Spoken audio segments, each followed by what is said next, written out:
I finally built the hoop house, and you guys have been asking me to give you the step-by-step instructions on how I did this. So I'm going to dive into all of that today, including exactly how long it took me and how much it cost. But before we get into that, let's start off by doing a quick overview of the design. So I'm using cattle panels for this, which obviously limits the size shape of the structure that I'm building. And my structure is about 7 feet high in the center, so I can walk down through the center of it, 7 feet wide, and it's about 12.5 feet long. I made my rows 30 inches wide, and of course they're the same length as the hoop house itself. So I've got 2 rows on either side, which is giving me about 84 square feet of growing space, which honestly isn't all that much smaller. I think it's about 2/3 the size of what I'm using in the raised beds right behind me.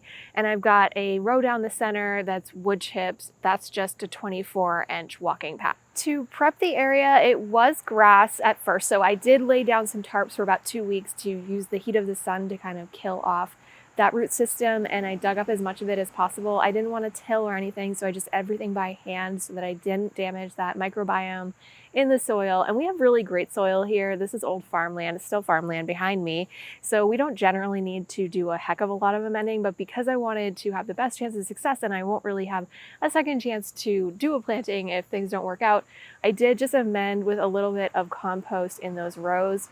And then for that center path, I did my favorite mulching technique, just cardboard and wood chips, super cheap, super easy, and really effective. For materials, it's actually pretty straightforward. The hardest thing is going to be getting that cattle panel. You definitely need a truck and 2 people because it's like 16 feet long. But once you've got the cattle panel, you're going to need some zip ties, some steel rebar, and some baseboards to go along that bottom edge. And of course, your greenhouse plastic. This one's important to get right. The others, you can kind of do whatever you want. It doesn't have to be like a certain brand. But for the greenhouse plastic, you want 6 mil thick greenhouse plastic, and you want it to be UV stabilized. And this isn't something that you could typically get at like your big box store. So you want to go to a specialist. I ordered mine online and I got free shipping. I'll try to put a link in the caption for you guys.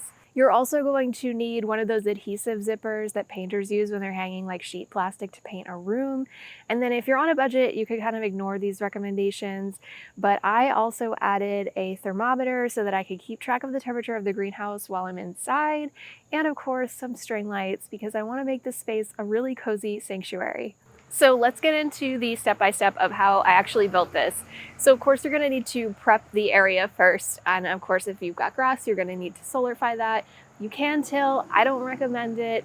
Amend with any compost that you want to use. I prefer Coast of Maine personally.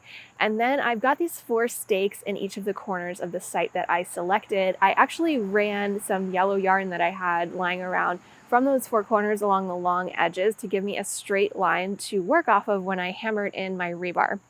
The rebar, when I hammered it in, I did each corner, and then I did about every 3 feet or so. So for my 12.5-foot hoop house, I did use 4 stakes on each side. Next, we took the baseboards and put them on the inside edge of that rebar. And this is going to provide a solid base for even tension for our cattle panels, which is honestly the hardest part of this. So for this one, we needed to lift the cattle panels up to our waistline and walk toward each other until the center of that panel bowed upward, creating that hoop house shape. So we got this into shape before we actually got it into position. And then once we had it where we wanted it, we kind of pushed in a little bit extra far so it was smaller than we needed and could sit on the inside edge of that baseboard and then let go. And that tension pushes back against the baseboard and holds it in place. But if you're in a space where you're worried about high winds or it feels a little bit wobbly to you, you can totally add like staples or something to this to make it feel more secure. And then the last thing that I did was I just added zip ties to connect the panels. And I did these about every foot or so, but again, it's up to you and how secure you want the hoop house to feel. One other thing that's really important to keep in mind when you're bending these panels is that for our applications, the cattle panel does have a right side and a wrong side. Because it's made up of wires, we want the long edge wire to be continuous, because if we have those horizontal wires with the pokey edges on all the ends on the outside, they could catch on the greenhouse plastic. So just make sure when you're bending your hoop house frame that you've got that oriented correctly. I'm going to put the exact budget breakdown right here for you.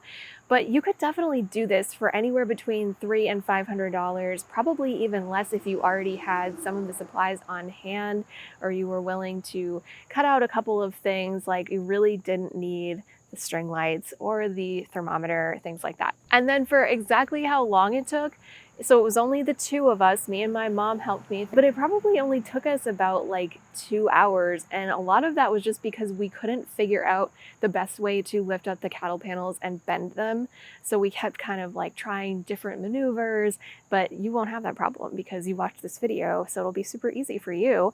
So really, I would say any weekend day that you have free, you could get this done pretty quickly. The cattle panel and the greenhouse plastic is definitely the most expensive piece of this, but it's also the most essential, so I don't recommend cutting corners there. So let me know in the comments if you have any questions at all. I know there's many different ways that we can do this project, and I want to make sure that I'm covering everything that you need to know to feel comfortable doing your own. And hit that subscribe button, because next time we're going to be talking about exactly what I'm planting, my full planting list for the hoop house.